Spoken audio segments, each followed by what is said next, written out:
নমস্কার বন্ধুরা, আজকে আমি বাচ্চাদের টিফিনের জলখাবারের একটা হেলদি টেস্টি নাস্তা বানাচ্ছি, যেটা শুধু সুজি দই দিয়েই বানানো।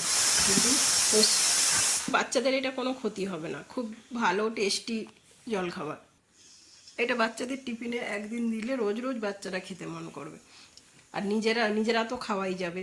রুটি তরকারি তো ডেলিই খাওয়া হয়, আর রুটি তরকারি খেয়ে খেয়ে ছেলেরা যেন পরিছান, আর রুটি তরকারি খেতে যায় না। তার জন্য আমি একটু অন্যরকম ট্রাই করি। আর আমার ছেলে একটু খেতে ভালোবাসে, তাই আমি নানা রকম ঘুরিয়ে ফিরে বানানোর চেষ্টা করি।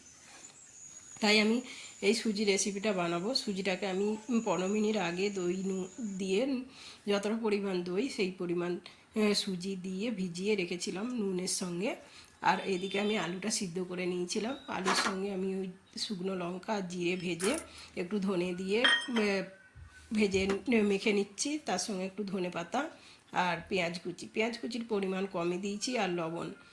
আর এখানে দেয়া আছে কাজু আর কাঠবাদাম। আর এদিকে ব্যাটারটা আমার একটু পাতলা করে গুলে নিয়েছি জল দিয়ে। আর এদিকে দিয়ে দিলাম এখানে গাজর, শিমলা মির্চ, পেঁয়াজ, কাঁচা লঙ্কা। এটা বাচ্চাদের টিফিনের, তাই এতে গুঁড়ো লঙ্কা দিলাম না, আর লঙ্কার পরিমাণ এতে কমই দেওয়া আছে। আমি যে আলু মেখেছি, আলুতেও খুব কম পরিমাণ লঙ্কা দেওয়া আছে। আর এদিকে আমি তাওয়া গরম করে নিয়েছি।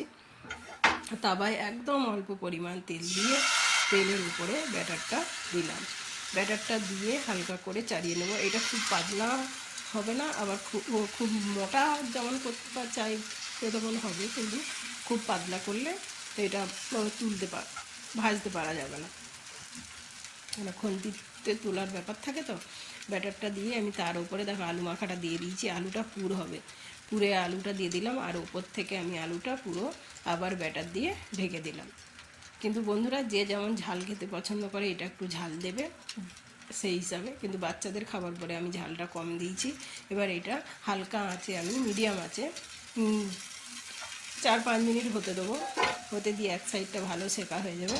সেকা হয়ে গেলে আবার ঢাকনটা খুলে আমি এটাকে উল্টে দেবো। উল্টে দিয়ে আবার একটু কিছুক্ষণ ভালো করে লাল করে সেঁকতে হবে, যেমন লাল করে সেঁকতে পারবে। কিন্তু পুরটার মধ্যে বন্ধুরা তোমরা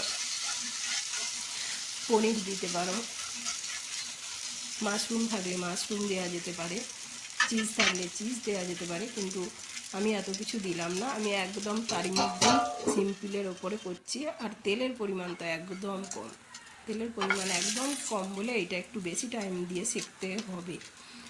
কারণ তেল নেই, সেই হিসাবে একটু টাইম তো দিতেই হবে। আর যারা বেশি পরিমাণ তেল দিয়ে বানানোর চেষ্টা করবে, যা তেল পছন্দ করে, কিন্তু তাদের জন্য বেশি পরিমাণ তেল দিলে তাড়াতাড়ি ভাজা হয়ে যাবে, তাড়াতাড়ি নিচে হয়ে যাবে। আমি আগে একটা ভেজে নিয়েছিলাম, আবার একটা দিয়ে এটা ভেজে নিচ্ছি। আলু দিয়ে আমি ঢেকে দিয়েছিলাম, এটা হয়ে গেছে। এটা উল্টে দিয়ে ভেজে নেবো। এরকম করে আমি সবগুলোই ভেজে নিচ্ছি। বন্ধুরা, তোমরা এটা অবশ্যই বাড়িতে বানিয়ে দেখবে। আর এইটা সসের সঙ্গে হোক, কি ধনে পাতার চাটনির সঙ্গে হোক, কি শেজওয়ান সস দিয়েও খেলে দারুণ লাগবে। অবশ্যই বন্ধুরা একবার বাড়িতে ট্রাই করবে, খেতে দারুণ লাগে। আর বাচ্চাদের টিফিনে তো একটা অসাধারণ, বাচ্চাদের টিফিনের জন্য কোনো কথাই হবে না, একটা অসাধারণ রেসিপি। Bye bye.